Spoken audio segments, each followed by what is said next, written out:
ते तिचं काम आहे, म्हणजे फेसिंग होतं, सरफेस टर्निंग होतं, त्याच्यानंतर स्टेप टर्निंग होतं, अशा प्रकारचे ते काम आहे.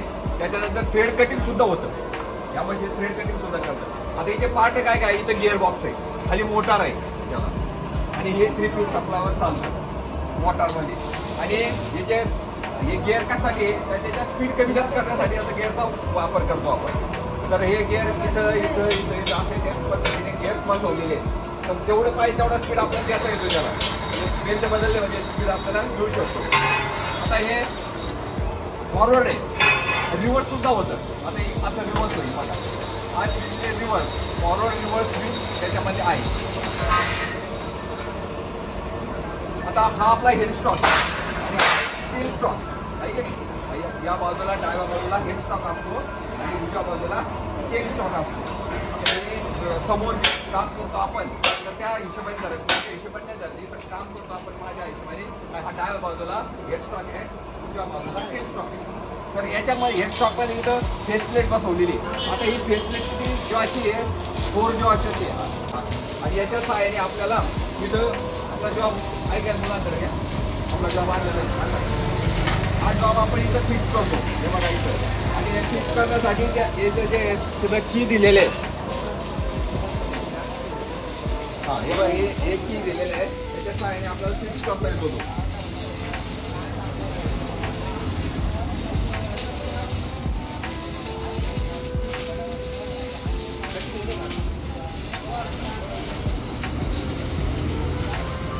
हा फिक्स होतो.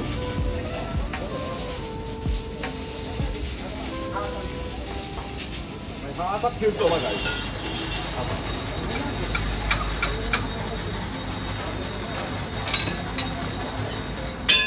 हे कॅरेज हे असं मागं पुढं होतं.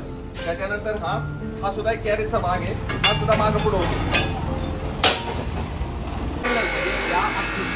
फिरतो बघा आता, आहे की नाही, हँडल आहे आणि हा लॉंगिट्युडनल फिरतो. त्याच्यात दिलेलं आहे बघा, असं शब्द हा पुढं पुढं चाललाय ना, म्हणजे ॲक्सिसला 90 डिग्री फिरतो. तर याला टर्निंग असं म्हणतात. हा लक्षात ठेवा, हे जे आपलं चालू केलं आपण हळूहळू हळूहळू असं असं आपण फिरत असतो. आता याला पुन्हा फीडिंग द्यावं लागेल. फीड म्हणजे त्याला घास द्यावा लागतो आपण, तर त्याला फीडिंग असं म्हणतो आपण. हा ही बाजू फिरवली पाहिजे, त्या फीडिंग मिळते त्याला, आणि असं आपण फिरू शकतो याला.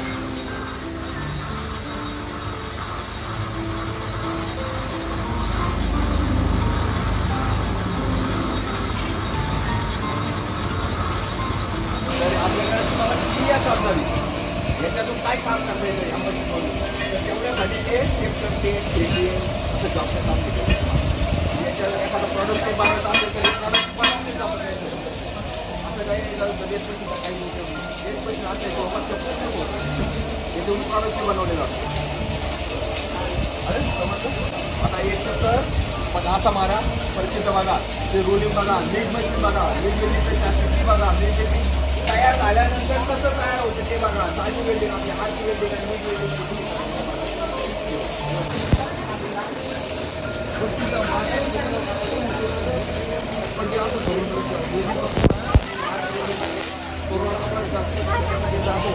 आता या मशीनला या बाजूला म्हणजे आपल्या डाव्या बाजूला हेड स्टॉक असतो आणि उजव्या बाजूला टेल स्टॉक असतो. आता हा इथपर्यंत जाऊ शकतो, परंतु आता कामाच्या निमित्ताने तो जवळ घेतलेला आहे. इथं नट आहे, त्याला हा नट खोलल्यानंतर तो इथे होऊ शकतो. लक्षात, हे कॅरेज आहे. आणि लॉंगिट्युडनल म्हणजे असं डायरेक्ट काटकोनात पण फिरतं येईल. त्यामुळे असं काटकोनात पुढे चाललंय, दिसतंय ना, असं हे मागं पण येत आहे आणि पुढं पण चालतं. म्हणजे आता दोन्ही पण क्रिया ह्या दोन्ही हाताने या इथं काम करत असताना करावं लागतात. लक्षात आलं का, दोन्ही पण क्रिया इथं करावं लागतात.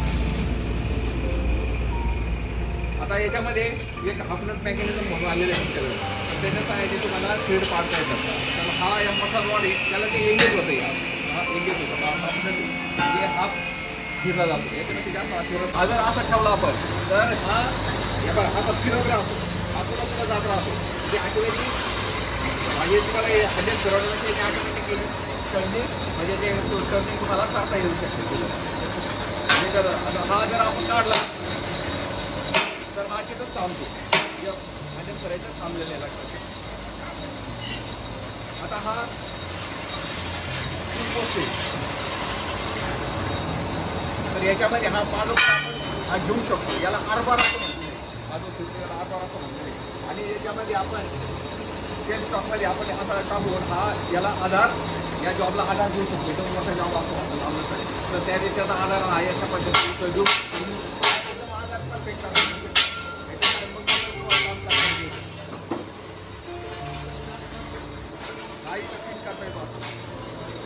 आता हा फॉरवर्ड झाला, रिव्हर्स सुद्धा मशीन चालते आहे बघा. रिव्हर्स स्विच सुद्धा आहे त्याला आपण तो माप इथं मिळू शकतं. लक्षात आता याचं माप आहे 32 mm एवढं माप आलेलं आहे. आणि वरचं माप आहे हे बघा 40 आहे. वरचं माप आहे 40 आहे. आपण एवढं 8 mm कमी केलेलं आहे त्याचं.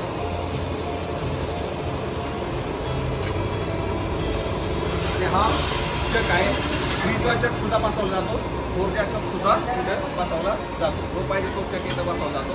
आणि याच्या साईड तुम्हाला जो वर पीस आहे आपला तो घट्ट बसवता येतो. व्होल्टेजवर तो करंट चालतो बरोबर. किती व्होल्टेजवरती चालणार आहे मशीन पण जर ॲम्पियर का असतो त्याच्यामध्ये ॲम्पियर बी मोजलं जातं. ह्या दोन्ही स्टेबल असल्याशिवाय हे वेल्डिंग मशीन चालतं का नाही चालत. हे जर कमी जास्त व्होल्टेज झालं तर काय होईल, मशीन चालणार नाही. फुल जेवढी पॉवर त्याला लागते जेवढी भेटत नाही आहे त्याला तर ते चालेल का नाही चालत. अलग लक्षात. आणि बिग वेल्डिंग आहे खाली लिहिली आहे ती तुम्हाला अलग लक्षात. मशीनचा भाग आहे पण मी वेल्डिंगचा प्रकार दिलेला आहे तुम्हाला. म्हणजे स्पॉट पडलेले असतात वेल्डिंगचे अतिरिक्त स्पॉट आपण ते काढत असतो घासून बरोबर आहे ना. घासून काढतो किंवा वेल्डिंगचा जर अतिरिक्त भाग असेल वरतून आलेला लोखंड दिसतं त्याच्यावरती असतं आलेलं ती काढण्यासाठी तेव्हा तिथं मशीन आहे गॅस वेल्डिंग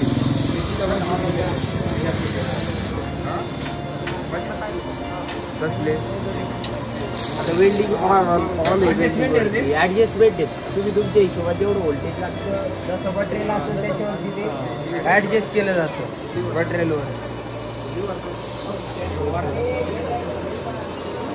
लिव्हर तो याचा आहे याला वेल्डिंग किती प्रमाणात द्यायची त्याच्यावर प्रेशर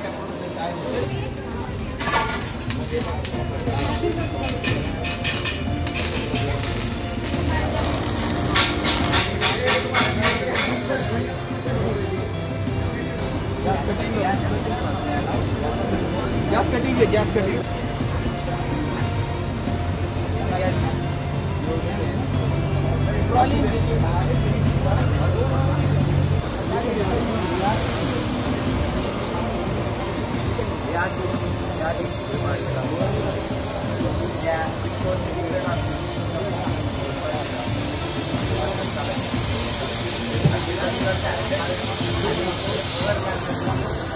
त्याला सेपरेट काढलं नाही का.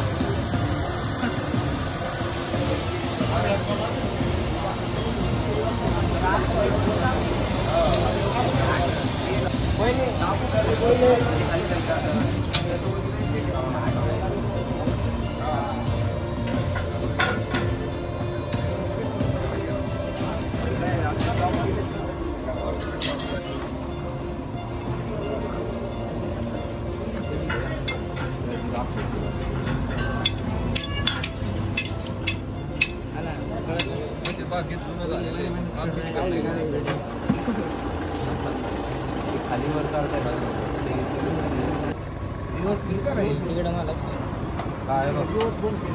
रिवर्स पलीकडे केलं काय आपला चालतो रिवर्स पण चालतो. हे पलीकडे केला खटक्यानंतर तो रिवर्स फिरतो आणि इकडे गेल्यानंतर क्लॉकवाईज झालं फॉरवर्ड आहे ड्रिलवर काढायला हा याच्यात जर जॉब बसला जॉब फिरतो खाली तो जॉब आपला जवळ बसलेला असतो ते बॉडीवरती येतं असं आपल्याला पॅक करायला खाली व्हॉइस असतो ना आता यांना गरज आहे डेली हातात यायचं पण आपल्याला व्हॉइस आहे आपल्याकडे व्हॉइस आहे एक सेपरेट व्हॉइस दिलेला आहे सेपरेट व्हॉइस मध्ये आपला जॉब ठेवला जातो नंतर त्याला होल तुम्हाला स्क्रू फिटिंग हा त्याच्यावरती बघा तुम्हाला नट बोल्ट करायचं. हा नट बोल्टिंग करायची